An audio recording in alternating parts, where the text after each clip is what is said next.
Hello दोस्तों, नमस्कार, जय श्री राम। आज की इस वीडियो के माध्यम से हम बात करेंगे GW 322 गेहूं की वैरायटी एवं GW 513 गेहूं की वैरायटी में अंतर करने वाले हैं। GW गेहूं की जो वैरायटी है कम समय और कम पानी में सबसे बेस्ट उत्पादन देने वाली किस्मों में से एक है, जिसमें सबसे ज़्यादा मध्य भारत में इन किस्मों को लगाया जाता है। दोनों किस्मों का कंपेयर करेंगे, उत्पादन, समय अवधि एवं कितनी हाइट होती है, गिरने की समस्या तो नहीं है, कितनी दूरी पर आपको बुआई करनी चाहिए और क्या स्पेसिफिकेशन है और क्या प्लस पॉइंट है, क्या माइनस पॉइंट है। तो GW 322 सभी किसानों को पता है और GW 513 इन दोनों की जानकारी साझा करने वाले हैं। और यदि आप कंफ्यूज हैं कि इन दोनों में से कौन सी वैरायटियों को हमको लगाना चाहिए ताकि एक अच्छी पैदावार मिले, गिरने की समस्या ना आए और कहीं ना कहीं खाने में, बेचने में जो रोटी है सफ़ेद आएँ, और हर एक डिपार्टमेंट में कौन सी वैरायटी आगे है, इसी का जिक्र हम इस वीडियो के माध्यम से करने वाले हैं। नमस्कार दोस्तों, आप देख रहे हैं the advance agriculture YouTube channel. मैं हूं आपका होस्ट एंड दोस्त शिव कुमार। चलिए शुरू करते हैं। GW 322 और GW 513 यह दोनों किस्मों को गुजरात अनुसंधान केंद्र द्वारा रिलीज किया था। सबसे पहले GW 322 की जानकारी लेते हैं। GW 322 गेहूं की वैरायटी तैयार होने में लगभग 125 से 130 दिन के आसपास का समय लग जाता है। पौधे की ऊंचाई 98 सेंटीमीटर के आसपास होती है, यानी गिरने की समस्या थोड़ा कम आती है, लेकिन आती ज़रूर है।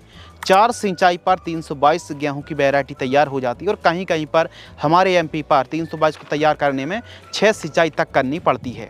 दोमट भूमि पर अच्छी परफॉर्मेंस यह वैरायटी देती है। और यदि हम समय की बात करें तो 25 अक्टूबर से लेकर के 25 नवंबर तक आप बुआई कर सकते हैं। पैदावार की बात करते हैं तो 22 से लेकर के 26 कुंटल प्रति एकड़ की दर से आप पैदावार निकाल सकते हैं अधिकतम। बाली जो है ना वो लंबी टाइप की हमको देखने के लिए मिलती है, और प्रोडक्शन के मामले में और चपाती के मामले में दोनों डिपार्टमेंट में यह गेहूं बेस्ट है। 1000 दानों का वजन 40 ग्राम के आसपास होता है, और यदि आप मार्केट से सीड्स खरीदते हैं तो 40 किलोग्राम सीड्स की कीमत 2000 रुपये के आसपास है। कीमतें थोड़ा बहुत कम ज़्यादा भी हो सकती हैं। आपके एरिया में 40 किलोग्राम की पैकिंग जो GW 322 की है, क्या रेट चल रही है, कमेंट्स में हमारे किसानों को ज़रूर बताएं। यदि माइनस पॉइंट की बात करें तो इस वैरायटी पर यानी 322 पर जो माइनस पॉइंट है, गिरने की समस्या आती है और लगातार जो पैदावार है ना वो घट रही है। रोग बीमारियों का प्रकोप बढ़ रहा है और ख़ासकर येलो रस्ट और ब्राउन रस्ट के प्रति बहुत ही कम सहनशील है, यानी रोग बीमारी आती हैं। लेट बॉर्निंग करने में जो दाना है ना लास्ट में पतला रह जाता है। तो GW 322 आज भी लगाई जाती है, लेकिन कहीं ना कहीं GW 513 वैरायटी आने से इसका क्रेज घटा है, और घटे भी क्यों ना, चलिए GW 513 गेहूं की वैरायटी के बारे में बात करते हैं। तो दोनों जो वैरायटी है ना वो गुजरात अनुसंधान केंद्र द्वारा ही विकसित की गई हैं, और यह एक लेटेस्ट अपग्रेड वर्जन वाली वैरायटी आप कह सकते हैं। एक प्रकार से कह सकते हैं कि GW 322 गेहूं की जो वैरायटी है ना, इसका एक अपग्रेड वर्जन, एक कदम आगे की जो वैरायटी है ना वो है GW 513 गेहूं की किस्म। यह किस्म में गिरने की समस्या नहीं है, इसके अलावा जल्दी तैयार हो जाती है। मात्र GW 513 गेहूं की वैरायटी 115 से 117 दिन में तैयार हो जाती है, यानी मध्यम अवधि की यह वैरायटी है। इसके अलावा पैदावार की बात करें तो 10 से 12% अधिकतम पैदावार देती है 513 गेहूं की वैरायटी। लंबी बाली आती है और उत्पादन 1 एकड़ में 26 से लेकर के 30 क्विंटल तक पैदावार आप निकाल सकते हैं। 1000 दानों का वजन 48 ग्राम के आसपास होता है, यानी जो दाना है ना वो थोड़ा मोटा, वजनदार और साथ ही चमकदार होता है। बीज दर की बात करें तो 40 किलोग्राम प्रति एकड़ की दर से आपको बुआई करनी पड़ेगी, और 3 से 4 सिंचाई के आसपास आपको सिंचाई करनी पड़ेगी GW 513 गेहूँ की वैरायटी में।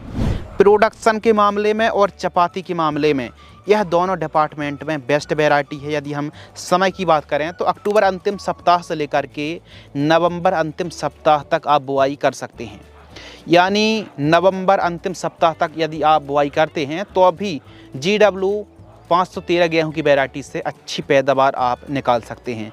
पीला और भूरा रतुआ के प्रति यह वैरायटी मध्यम सहनशील है। थोड़ा सा पत्तियां जो नीचे साइड से कभी कभी इन केस कुछ किसानों के खेतों में पत्तियां थोड़ा पीलापन की समस्या आ जाती है। बाकी हर एक डिपार्टमेंट में GW 513 गेहूं की वैरायटी बेस्ट है। इसका जो दाना है ना ठोस वजनदार होता है और प्लांट की ऊंचाई 80 से 90 सेंटीमीटर के आसपास होती है, यानी गिरने की समस्या GW 513 में बिल्कुल भी नहीं है। इसके अलावा दूरी की बात करें तो लाइन से लाइन की दूरी 18 सेंटीमीटर के आसपास रखनी चाहिए। और यह दोनों की दोनों जो वैरायटी है ना दोस्तों, यह नज़दीकी खाद बीज भंडार दुकानों में आसानी से उपलब्ध हैं। GW 322 की चेक वैरायटी है 513, एक अपग्रेड किस्म आप कह सकते हैं 513 को, और उत्पादन में 322 से 513 जो गेहूं की वैरायटी है ना, ये आगे है और बेस्ट भी है। यदि हम दोनों का कंपेयर करें तो कहीं ना कहीं रोग बीमारियां 322 में ज़्यादा आती हैं। जो नई वैरायटी 513 इसमें रोग बीमारी ना के बराबर आती हैं, पैदावार भी अधिक है। तो हमारे हिसाब से सबसे आगे निकल जाती है 513 गेहूं की वैरायटी, क्योंकि समय भी कम लेती है और थोड़ा जल्दी भी तैयार होती है और पैदावार में भी आगे है। तो GW 513 गेहूं की वैरायटी को आप लगा सकते हैं। यदि आप GW 322 को लगाते आ रहे हैं कंटिन्यू, तो एक बार आप थोड़ी बहुत जगह पर GW 513 गेहूं की वैरायटी को अवश्य लगाई, क्योंकि हमारे मध्य प्रदेश पर GW 322 गेहूं की वैरायटी को खूब लगाया जाता है। एक बार आप GW 513 गेहूं की वैरायटी को जरूर लगाएं। यदि आपको यह वीडियो पसंद आती है तो वीडियो को लाइक करें। गेहूं बुआई के समय कौन सी खाद का प्रयोग करना चाहिए, इसकी जानकारी के लिए हमारी यह वीडियो जरूर वॉच करें। धन्यवाद, नमस्कार, जय श्री राम।